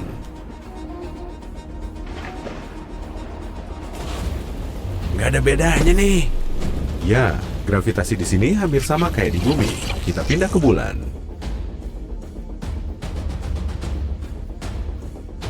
Gravitasi di bulan 10 kali lebih ringan dari di bumi. 2,7 meter. Selanjutnya, Mars. Di sini cukup nyaman. Gravitasi di sini sama kayak di Merkurius. 1,2 meter. Sekarang, siap-siap ya. Hah? Apa maksud? Wah! Permukaan di Jupiter nggak padat, meskipun ukuran Jupiter jauh lebih besar. Gravitasi permukaannya cuma 2,4 kali gravitasi permukaan bumi. Berdiri aja susah banget di sini. Cuma 15 cm. Oke, pindah ke Saturnus. Di sini juga nggak ada permukaan padat, tapi gravitasi Saturnus hampir sama kayak di bumi. Sekarang, Uranus. Dingin banget. Di sini 5 kali lebih hangat daripada di Uranus asli. Serius? Kakiku mati rasa. 0,5 meter. Gravitasinya sedikit lebih lemah daripada di bumi. Itu Neptunus. Dari semua makhluk di planet tempat tinggal kita, mungkin ini satu-satunya hewan yang bisa bertahan hidup dalam kondisi yang keras di Mars, tardigrada. Hewan ini punya nama lain karena penampilannya yang tidak biasa, yaitu beruang air atau babi lumut. Mereka hidup di suatu tempat di seluruh dunia, dari bukit pasir pantai hingga pegunungan, dari hutan hujan Amazon yang rimbun hingga lanskap tandus Antartika. Beberapa hidup di darat, tapi tardigrada adalah makhluk yang membutuhkan air di sekitar tubuhnya untuk memungkinkan pertukaran gas dan umumnya tetap terhidrasi. Itulah kenapa mereka lebih menyukai tanah, lumut, atau dedaunan yang tertutup lapisan air. Dan karena mereka makhluk air, mereka biasanya memilih perairan tawar seperti danau, sungai, dan kolam. Kamu belum pernah melihat hewan-hewan keren ini karena panjangnya hanya 0,5 mm. Hampir tidak bisa dilihat dengan mata telanjang. Tapi karena mereka nyaris abadi, kita bisa berasumsi bahwa mereka memiliki taktik bertahan hidup yang luar biasa. Jika kita memasukkan mereka ke pesawat antariksa kecil dan mengirimnya ke Mars, mereka akan sedikit terkejut pada awalnya, terutama karena suhunya. Mereka memang bisa hidup dalam rentang suhu yang luas, bahkan di bawah minus 272 derajat Celcius hingga 150 derajat Celcius. Dan Mars tampak seperti planet yang sangat panas ketika melihatnya dalam foto. Tapi suhu di sana sebenarnya rendah, jauh lebih rendah daripada di bumi. Letaknya lebih jauh dari matahari dan memiliki atmosfer yang tipis, sehingga suhu di sana bisa turun hingga minus 129 derajat Celcius atau naik hingga 21 derajat Celcius. Di bumi, suhu terendah tercatat di Antartika, yaitu minus 89 derajat Celcius. Sedangkan suhu tertinggi terjadi di California, yaitu 56 derajat Celcius. Tardigrada juga cukup tangguh dalam menghadapi tekanan yang kuat. Mereka dapat menahan tekanan 6 kali lebih besar daripada tekanan di dasar lautan.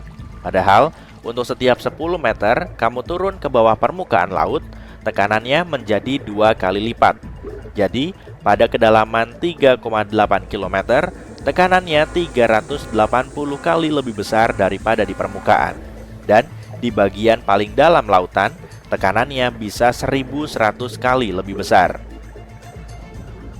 Tekanan di planet merah sekitar 6 kali lebih kuat daripada tekanan di kedalaman lautan. Jadi, sepertinya ini sedikit terlalu kuat. Akan sulit bagi makhluk-makhluk kecil ini untuk menyesuaikan diri dengan kondisi seperti itu.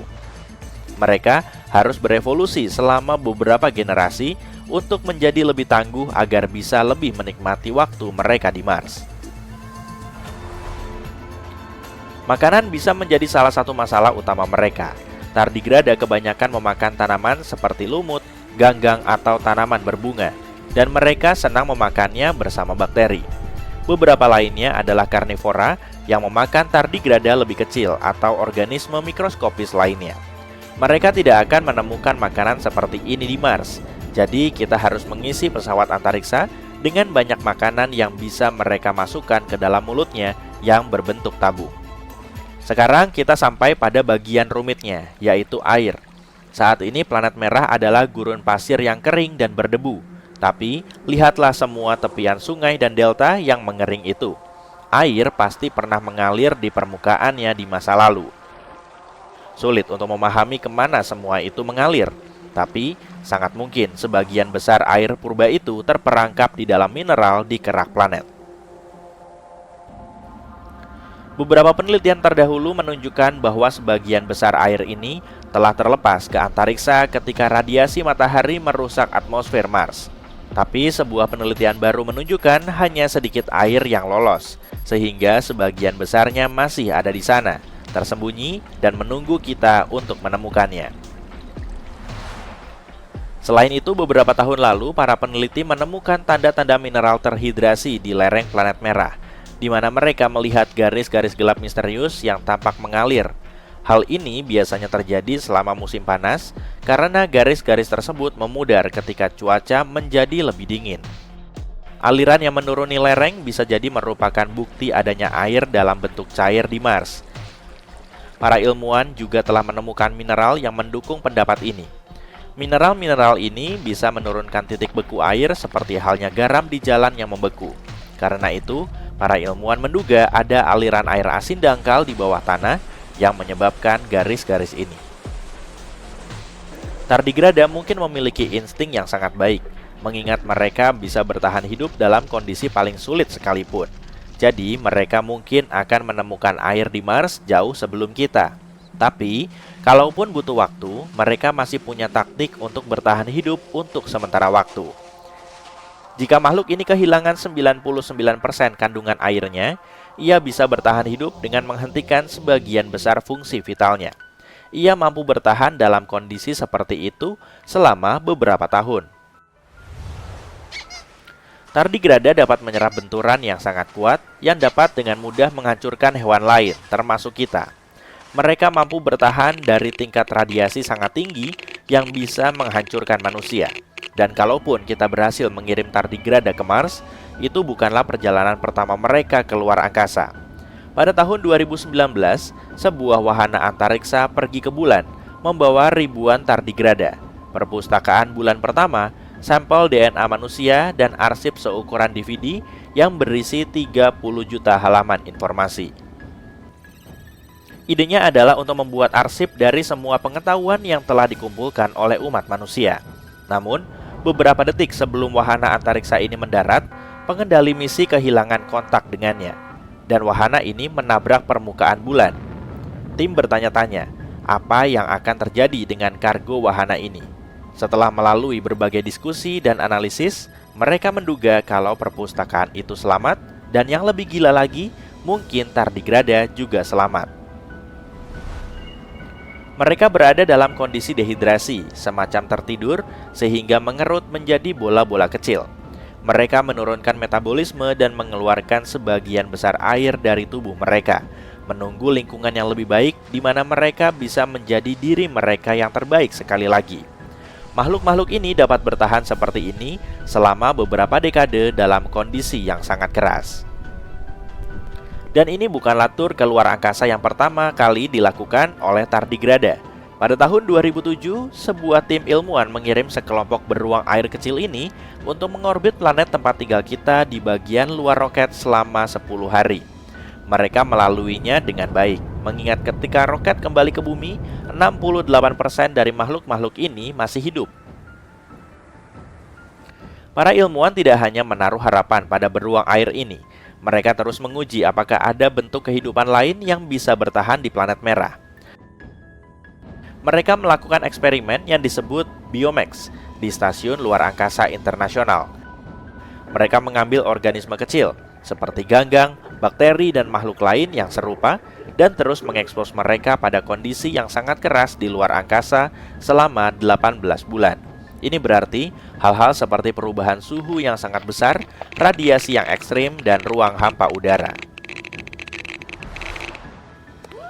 Yang menakjubkan adalah banyak dari bentuk kehidupan kecil ini selamat dari kondisi yang keras ini dan kembali ke bumi sebagai pahlawan antariksa sejati. Jadi, mereka mungkin mampu menghadapi kesulitan hidup di Mars. Para ilmuwan juga mempelajari Archaea.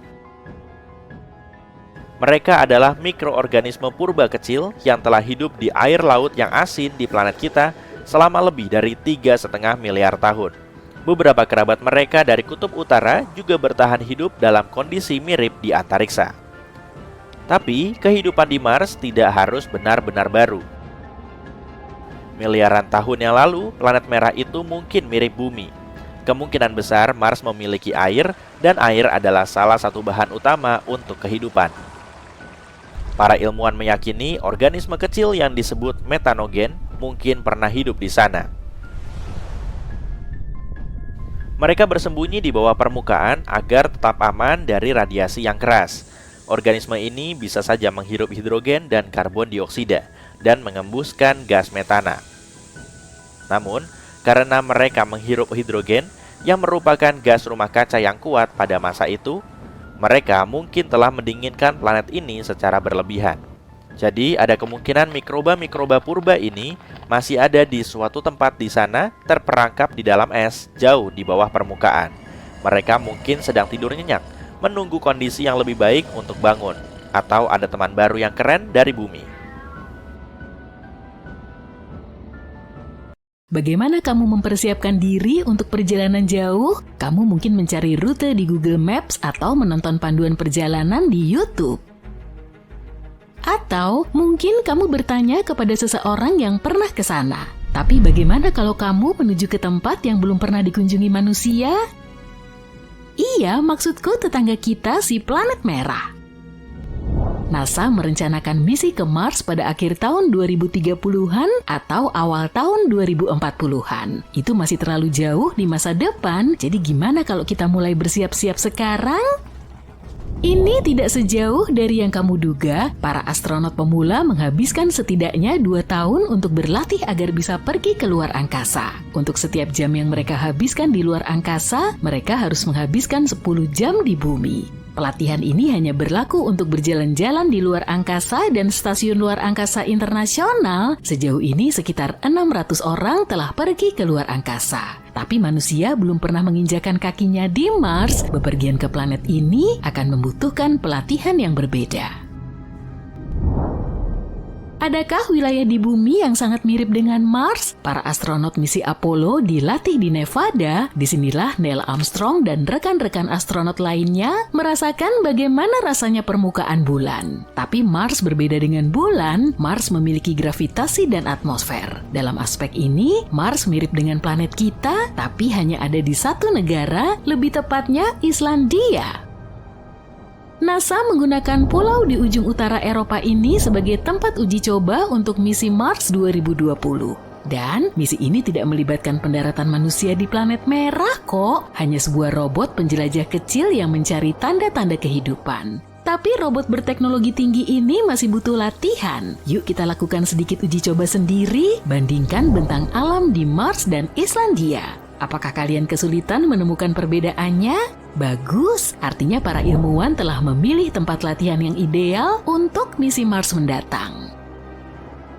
Sebuah area yang sepenuhnya tandus dan tanpa kehidupan. Begitulah menurut seorang peneliti yang terlibat dalam misi ini dalam menggambarkan Islandia. Deskripsi ini sangat cocok dengan kondisi yang akan dihadapi para astronot di Mars. Tapi apa yang istimewa dari Islandia ya? Di sana ada lembah-lembah yang terbentuk akibat letusan gunung berapi. Pulau ini juga masih muda dari segi geologi. Sederhananya, masih dalam proses pembentukan. Lava yang mengalir, air, gunung berapi, angin yang mengamuk. Islandia memiliki semuanya. Slogan negara ini adalah negara api dan es. Populasi pulau ini hanya sekitar 350.000 jiwa lebih. Sebagai perbandingan, kota Cleveland di Ohio memiliki lebih banyak penduduk daripada seluruh negara Islandia. Tapi ukuran tidak selalu berarti. Masih ingat Euro 2016 ketika Inggris kalah dari Islandia dengan skor 1-2? Para pemain mereka menjadi bintang dalam semalam, tapi penduduk Islandia lebih dekat dengan bintang-bintang daripada yang kamu duga. Negara ini memiliki badan antariksa sendiri. Iya, kamu nggak salah dengar. Badan ini sebenarnya terdiri dari 2 orang yang mencoba mempromosikan Islandia sebagai sebuah terestrial yang mirip dengan Mars. Singkatnya, ini berarti Islandia sangat mirip dengan planet merah. Duo lokal ini ingin membuat para ilmuwan luar angkasa memilih Islandia sebagai tempat pelatihan untuk astronot masa depan. Argumen terbesar mereka adalah biaya yang lebih murah. Mengirim orang dan peralatan ke luar angkasa itu mahal. Menurut Elon Musk, biaya peluncuran SpaceX sekitar $2 juta. Itu jauh lebih murah daripada peluncuran NASA pada umumnya. Sebagian besar penelitian ruang angkasa dilakukan di bumi. Antartika sangat ideal untuk mempelajari tempat-tempat yang dingin dan terpencil di luar angkasa. Hawaii sangat cocok untuk mengeksplorasi tabung lava dan komposisi bebatuan. Bayangkan saja logistik di balik pergi ke kedua wilayah ini secara bersamaan. Disinilah Islandia berperan. Islandia memiliki beragam habitat yang relatif dekat satu sama lain. Jadi, apa yang akan dilakukan para astronot yang akan pergi ke Mars di masa depan di Islandia? Untuk menjawab pertanyaan ini, kita kembali ke masa lalu. Nevada bukanlah satu-satunya tempat yang dikunjungi para astronot NASA lebih dari setengah abad yang lalu. Mereka juga mempersiapkan diri untuk berjalan di permukaan bulan di Islandia. Tujuan utama mereka untuk mengumpulkan sampel batuan. Sampel-sampel ini biasanya ditemukan di dekat gunung berapi dan lava, dan Islandia punya banyak sekali. Sekitar 60% lanskap setempat berbatu dan terjal. Hal ini membuat pulau seluas Kentucky ini terasa seperti planet lain, ditambah lagi dengan fakta bahwa 80% Islandia tidak berpenghuni. Maka kamu akan mendapatkan tempat bermain yang sempurna bagi para astronot. Dan ada satu lagi kemiripan dengan Mars. Di musim panas, matahari seolah-olah tidak pernah terbenam di Islandia. Penduduk setempat pergi berbelanja pada pukul 3 pagi. Pada bulan Juni misalnya, malam hanya berlangsung selama 2 jam. Seperti tujuan pesta yang sempurna ya? Nggak juga. Siapa coba yang mau berpesta di suhu beku 5 derajat Celcius? Itulah suhu udara terendah rata-rata di bulan Juni. Para astronot masa depan menghabiskan waktu berminggu-minggu di Islandia mencoba menyesuaikan diri dengan kondisi yang aneh ini. Hal ini membantu mereka mempersiapkan diri untuk menghadapi hari-hari yang panjang di Mars. Ini bukan mengada-ngada karena hari-hari di planet merah lebih panjang 40 menit daripada di bumi. Ini sih nggak lama kalau dibandingkan panjangnya hari di planet lain. Di Jupiter, 1 hari berakhir hanya dalam waktu kurang dari 10 jam, sementara 1 hari di Venus sama dengan 243 hari di bumi. Tapi kita mendarat dulu di Mars yuk, baru memikirkan planet lain. Sudah memikirkan perhitungannya? Kalau 1 hari di Mars 40 menit lebih lama daripada di bumi, maka berapa lama 1 tahun di Mars? Aku berani bertaruh bahwa perhitunganmu nggak benar. Kamu lupa kan memperhitungkan satu hal penting? Planet ini lebih jauh dari matahari daripada bumi. Artinya 1 tahun di Mars berlangsung selama 687 hari, hampir 2 kali lebih lama dari 1 tahun di bumi. Maaf para calon astronot, kalian akan mendapatkan kue ulang tahun setiap 2 tahun sekali.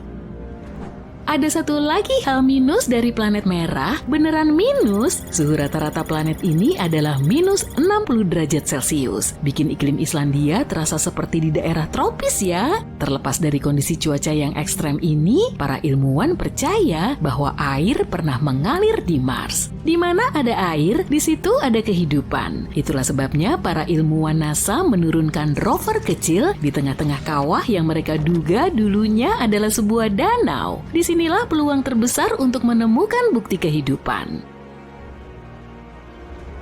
Bagaimana dengan bentuk kehidupan di Mars? Sepertinya itu bukan fiksi ilmiah. Planet ini memiliki kutub seperti bumi, dan bukan hanya itu, para ilmuwan percaya bahwa mereka bahkan telah mendeteksi adanya salju di Mars. Atmosfernya 100 kali lebih tipis daripada atmosfer bumi, tidak ada udara segar, tapi tidak terlalu keras seperti planet lain. Di Venus ada hujan asam dan suhunya cukup tinggi untuk melelehkan timah, dan di Jupiter ada badai raksasa yang mengamuk selama berabad-abad, bikin kita jatuh cinta lagi pada planet biru ini.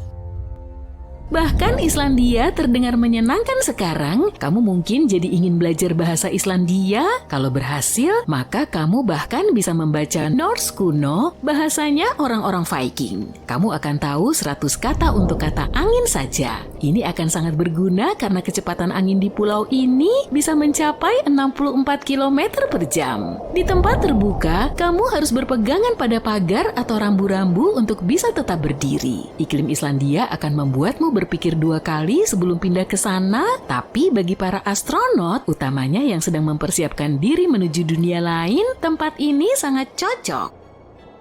Islandia juga sama mengesankannya di bawah tanah, bahkan pulau ini mungkin memegang kunci untuk mempertahankan kehidupan manusia di Mars. Permukaan planet ini sangat tidak ramah, tanahnya beracun dan kasar, tanah ini bisa dengan mudah mengoyak pakaian astronot. Tapi di bawah tanah, kondisi kehidupan di sana lebih bisa ditoleransi, dan Islandia memiliki model kehidupan nyata dari hunian bawah tanah yang potensial ini. Tabung lava, terowongan panjang yang diciptakan oleh lava yang naik ke permukaan. Koridor yang mirip labirin ini adalah habitat manusia yang sempurna dan hemat biaya. Alam telah membangunnya untuk kita. Para astronot masa depan bisa berjalan melalui lorong lava serupa di Islandia. Siapa tahu suatu hari nanti, langkah hati-hati mereka bisa menjadi lompatan besar bagi umat manusia. NASA membuat wahana penjelajah keren bernama Curiosity dan mengirimnya ke Mars untuk melihat apa lagi yang bisa kita tahu tentang planet merah. Planet yang mungkin akan menjadi rumah kita selanjutnya. Curiosity telah menjelajahi permukaan Mars, melakukan pengukuran dan mengumpulkan data tentang planet ini selama lebih dari 10 tahun. Dan Curiosity menemukan beberapa bebatuan terkikis gelombang di permukaan Mars yang awalnya diduga sebagai daerah kering. Para ilmuwan meyakini area ini sebenarnya dasar danau. Mungkin saja ini dasar danau yang mengering dan sedimen serta benda-benda lain berakhir menumpuk di sana. Semua ini bisa memberi kita beberapa petunjuk penting tentang sejarah danau tersebut. Misalnya, jenis organisme yang mungkin pernah hidup di sana, seberapa dalam danaunya, berapa lama danau itu ada di sana, dan hal-hal serupa. Pola-pola gelombang ini memberitahu kita bahwa bebatuan ini mungkin terbentuk ketika angin Mars yang kuat menggerakkan air di danau purba yang besar ini. Kamu tahu suara spesifik yang bisa didengar saat memegang kerang di telinga? Kamu bisa mendengarnya karena udara terperangkap di dalam cangkang dan bergesekan dengan dinding-dindingnya. Udara tidak dapat keluar, sehingga bergetar pada frekuensi yang bergantung pada ukuran cangkang. Dengan kata lain, kamu merasa mendengar suara ombak yang menghantam pantai. Itulah Mars dalam imajinasiku sekarang. Tempat di mana kita masih bisa mendengar suara ombak yang telah lama hilang menghantam pantai danau raksasa yang misterius. Selama misinya, Curiosity juga menemukan sebuah benda logam yang ternyata adalah meteorit. Batuan tidak biasa yang berasal dari luar angkasa ini terbentuk dari nikel dan besi. Namanya kakao, dan besarnya seukuran mobil kecil. Panjangnya 2 meter, dengan berat lebih dari 1 ton. Ini merupakan temuan penting karena kita jarang menemukan benda-benda logam di permukaan Mars.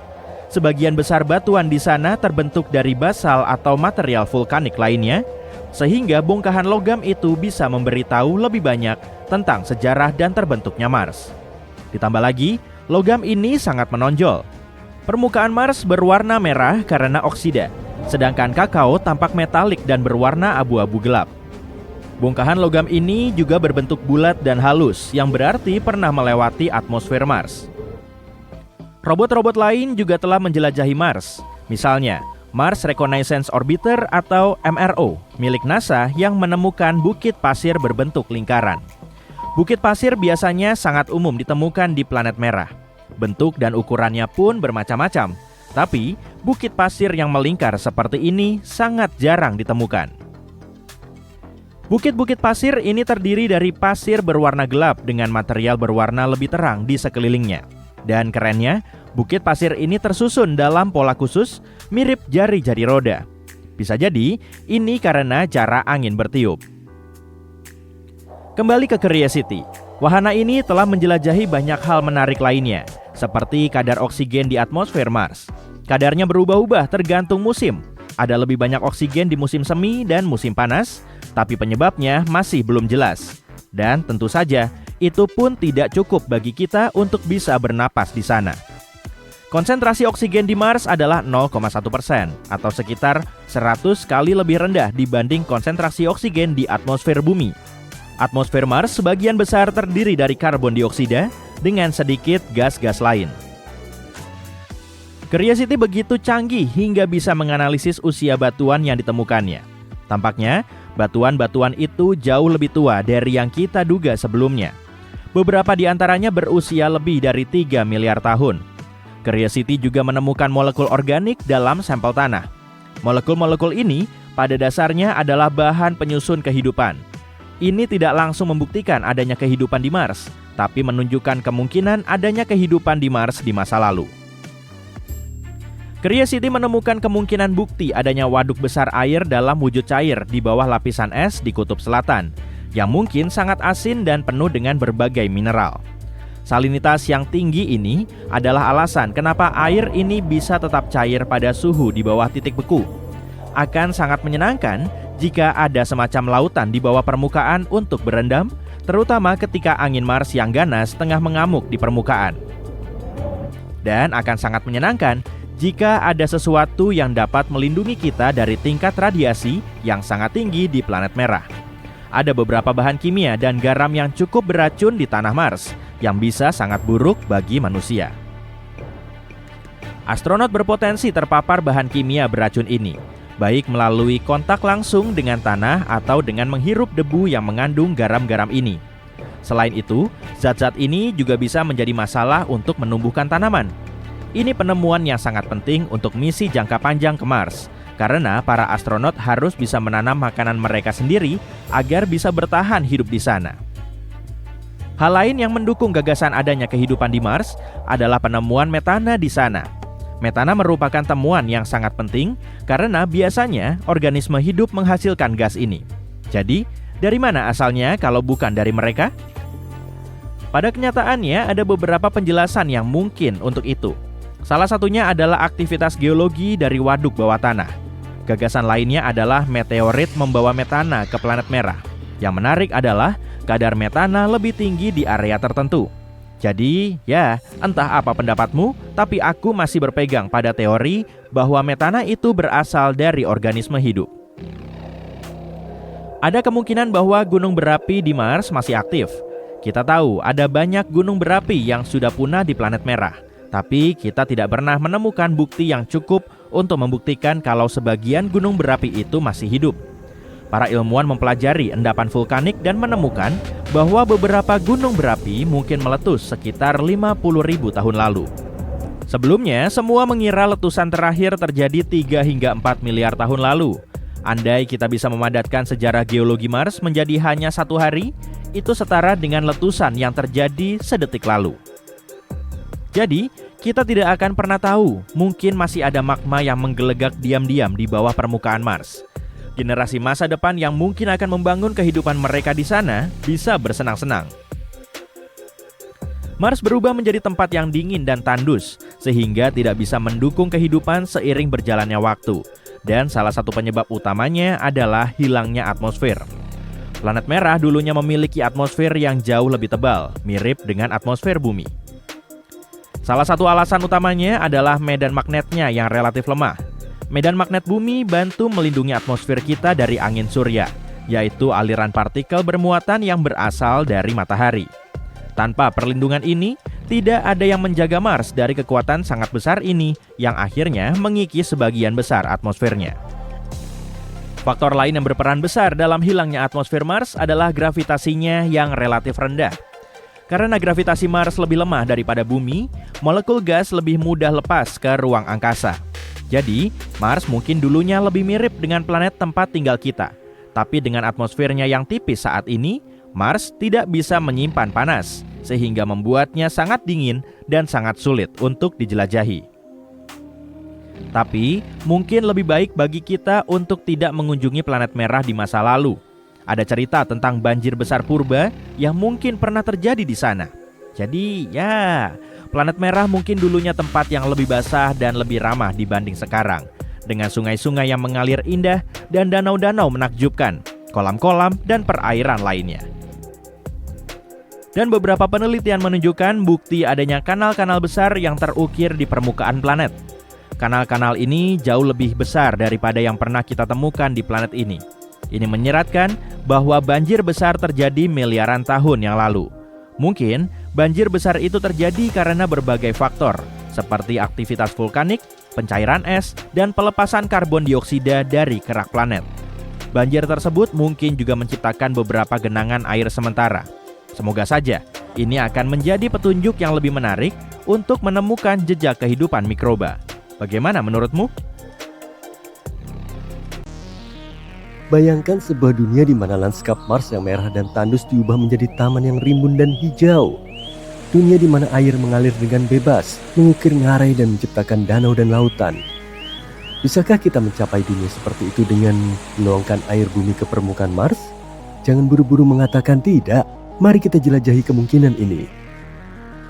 Baiklah, katakanlah kita bisa secara ajaib mengangkut semua air di bumi ke Mars. Permainan pong air berukuran super besar ini akan menjadi hal yang gila, baik dari segi teknik maupun logistik. Jadi, bagaimana kita bisa melakukannya? Pertama-tama, kita berbicara tentang jutaan dan jutaan galon air yang bukanlah hal yang kecil. Kita akan membutuhkan tangki yang sangat besar untuk memindahkan semua air ini dari bumi. Kita juga harus memikirkan bagaimana cara meluncurkannya keluar angkasa. Ini akan membutuhkan teknologi roket yang canggih dan juga bahan bakar yang banyak. Kita mungkin bisa membuat seluruh armada pesawat ruang angkasa yang dirancang khusus untuk tugas ini. Bayangkan saja, armada tanker air raksasa penuh dengan bertonton air yang dipanen dengan hati-hati, melesat dari permukaan bumi dan melintasi ruang angkasa dengan kecepatan yang tak terbayangkan. Bukankah itu pemandangan yang keren?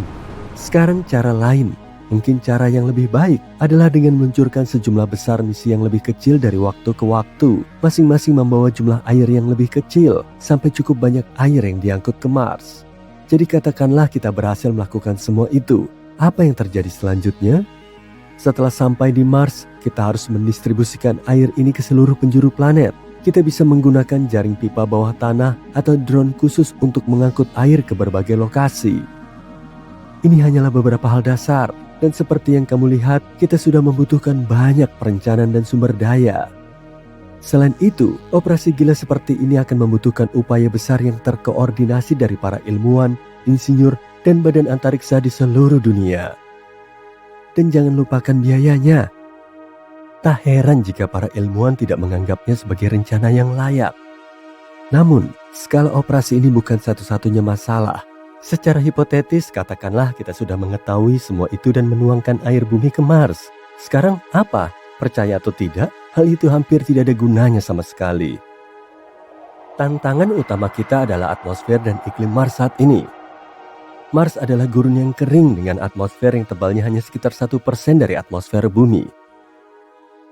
Artinya, air yang diseramkan ke permukaan akan menguap dengan cepat.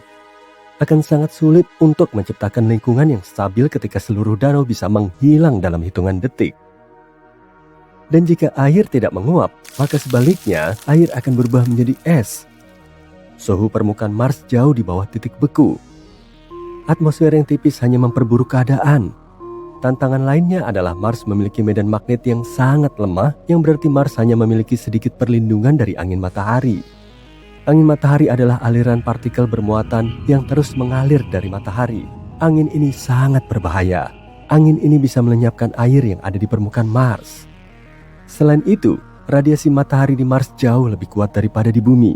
Hal ini akan membuat lebih sulit lagi untuk mempertahankan air cair di sana. Dan terakhir, jangan lupa bahwa kita juga perlu memurnikan air ini untuk menghilangkan semua bakteri sebelum meminumnya. Tapi jangan menyerah, jika kita tetap sangat optimis, kita masih bisa mencoba memecahkan masalah ini. Pada dasarnya, kita perlu menemukan cara untuk mempertahankan air cair di satu tempat untuk waktu yang lama dan memastikan bahwa air tidak membeku atau menguap. Jadi, bagaimana kita melakukannya? Ada beberapa cara yang bisa kita lakukan. Nomor 1, isolasi. Kita bisa membungkus semua wadah air dengan bahan isolasi, seperti busa misalnya, atau beberapa bahan reflektif yang dapat membantu menjaga air agar tidak membeku. Nomor 2, pemanas. Kita bisa menggunakan berbagai pemanas dan perangkat untuk menjaga suhu di atas titik beku, bahkan selimut termal. Meskipun hal ini akan membutuhkan banyak energi dan akan menjadi tugas yang sulit. Nomor 3, waduk bawah tanah. Kita bisa menggali lubang besar dan menutupinya dengan bahan transparan agar sinar matahari bisa masuk. Hal ini akan membantu menjaga air tetap hangat dan terisolasi. Nomor 4, salinitas. Menambahkan sedikit garam atau mineral terlarut lainnya ke dalam air dapat menurunkan titik beku air. Meskipun kita akan membutuhkan lebih banyak garam untuk hal-hal seperti danau, dan metode ini bukan yang paling efisien. Dan terakhir, nomor 5, membangun rumah kaca. Kita bisa membangun rumah kaca atau bangunan lain yang bisa memerangkap panas dan menciptakan lingkungan yang lebih mirip bumi. Pilihan ini mungkin yang terbaik. Lagi pula, rumah kaca juga bisa membantu kita untuk menumbuhkan berbagai tanaman dan organisme lain. Yeay, hidup! Baiklah, bagus. Katakanlah kita telah menemukan cara untuk menyimpan air di Mars dan menyimpannya di sana dalam bentuk cair dan suam-suam kuku. Lalu apa sekarang? Apa dampaknya pada Mars? Sebenarnya, ini akan sangat bagus. Jika kita menuangkan semua air ini ke Mars, kita bisa mengubah iklim gurun merah yang dingin dan tandus ini secara drastis. Pertama-tama, kita dapat menciptakan apa yang disebut efek rumah kaca. Efek rumah kaca terjadi ketika gas-gas di atmosfer planet memerangkap panas, sehingga suhu planet meningkat. Dan ya, ini sangat buruk bagi bumi, tapi bagi Mars yang suhunya melonjak antara 21 derajat dan minus 129 derajat, hal ini akan sangat mengagumkan. Hal ini dapat menyebabkan atmosfer menebal dan menyebabkan mencairnya lapisan es di kutub. Bukankah itu akan sangat mengagumkan? Mars akan mulai berangsur-angsur berubah dari gurun yang sepi menjadi bumi 2.0. Hal ini juga berarti bahwa atmosfer planet ini akan berubah. Misalnya pola cuaca. Awan bisa terbentuk di Mars, hujan akan mulai turun. Dan hujan, seperti yang kita tahu, memindahkan air dari satu wilayah ke wilayah lain. Artinya, hujan bisa menyiram tanaman jika muncul di Mars. Namun semua itu hanyalah spekulasi belaka. Kita tidak bisa sepenuhnya yakin apa dampak penyiraman air ke permukaan Mars terhadap iklim planet ini. Mungkin untuk menciptakan efek rumah kaca ini, kita membutuhkan lebih banyak air daripada yang bisa kita angkut. Tapi terlepas dari semua tantangan, kita berhasil dengan misi kita dan membuat Mars jauh lebih hangat dan lembab. Mungkin kehidupan akhirnya lahir di sana? Sayangnya, hal itu masih sangat tidak mungkin. Ya, air memang sangat penting untuk menciptakan kehidupan, tapi bukan itu saja yang kita butuhkan. Komposisi tanah Mars tidak terlalu kondusif untuk mendukung kehidupan. Tanahnya sebagian besar terdiri dari mineral yang disebut regolith, yang sebagian besar terdiri dari debu, pasir, dan bahan lain yang tidak terlalu baik untuk tanaman. Secara teoritis, kita bisa melakukan terraformasi pada Mars. Terraformasi adalah perubahan planet secara bertahap dan perlahan-lahan sehingga cocok untuk kehidupan kita. Tapi ini akan menjadi proses yang sangat rumit, lama dan mahal. Oh, dan ngomong-ngomong, apa yang akan terjadi pada bumi kita setelah semua itu? Kita mengambil cukup banyak air, bukan? Dari sudut pandang bumi, mengangkut air ke Mars akan membutuhkan sumber daya yang sangat besar, termasuk energi dan material yang berbeda. Dan jumlah air yang harus kita habiskan akan sangat mengejutkan. Hilangnya air dalam jumlah besar dari cadangan air di bumi bisa berdampak signifikan pada planet kita, terutama di daerah-daerah di mana air sudah langka. Jadi pada dasarnya, ini adalah ide yang sangat buruk, bagaimanapun caramu melihatnya. Ya, ini mungkin terdengar menarik, tetapi ini sama sekali bukan rencana yang layak. Ini akan membutuhkan terlalu banyak sumber daya, terlalu banyak uang, dan bahkan tidak akan sepadan. Itulah mengapa para ilmuwan dan badan antariksa tidak mempertimbangkan ide ini secara serius. Selain itu, ada banyak tujuan lain yang lebih realistis dan dapat dicapai dalam bidang eksplorasi Mars. Sebagai contoh, kita bisa terus mempelajari geologi, atmosfer, dan potensi kehidupan di Mars, baik di masa lalu maupun masa kini. Studi-studi ini akan membantu kita menemukan sumber daya yang dapat mendukung eksplorasi manusia di masa depan. Secara keseluruhan, kita perlu menjawab lebih banyak pertanyaan tentang Mars sebelum kita mulai mempertimbangkan untuk mengkolonisasinya. Jadi, mari kita pantau terus berita dan informasi terbaru tentang Mars.